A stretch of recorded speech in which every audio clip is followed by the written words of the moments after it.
So, ayan na siya mga katropaps, no? Tapos na ako dun sa Bendic starter sa kabila. So, ngayon pang gilid naman, no? So, upon checking, so, nung nabuksan ko ng mga katropaps, okay naman. Yun, naka-Rotex lining pala to. Yun.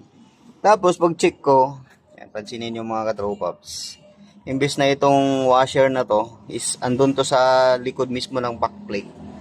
Dito nilagay, ginawang washer. Ang lupit talaga. So ayan, halata talaga hindi kabisado yung 150N.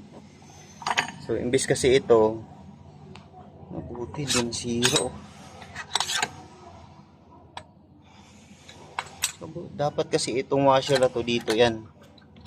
Yan, ganyan dapat yan. Sa likod mismo. Buti hindi nasira yung spline nyo.